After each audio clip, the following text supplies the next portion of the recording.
Сегодня 19 августа, Яблочный Спас. Спас – это гармонизация природы с человеком.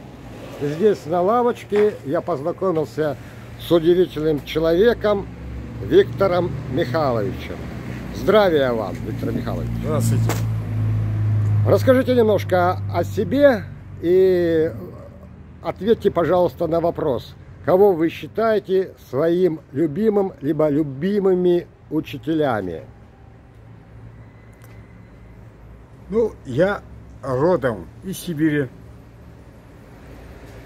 Возраст у меня за 80 лет. 80?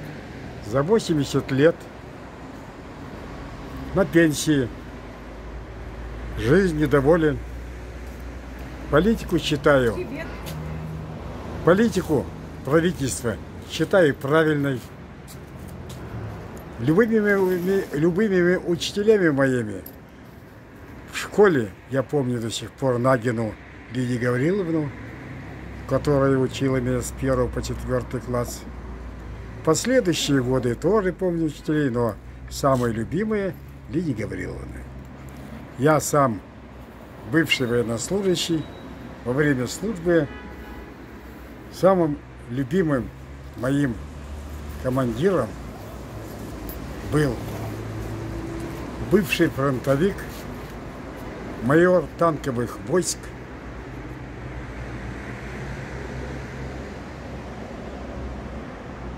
Константин Тимофеевич. Сейчас он уже покоится, умер, но я его не забыл. Последующие годы были тоже хорошие товарищи. Большинство, с кем я жил, служил и живу, люди нормальные. Есть, которые меня не совсем устраивали. Но я рад знакомству с вами, Константин Викторович.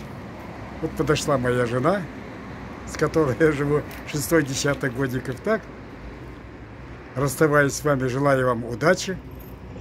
И с вашего позволения я хотел бы записать ваш телефон и познакомить вас со своими друзьями, приятелями, друзьями сына. Очень хорошие ребята, с высшим образованием, оба педагоги, и чем-то вы напоминаете их или они вас. Всем доброго. Благодарю. Скажите номер телефона.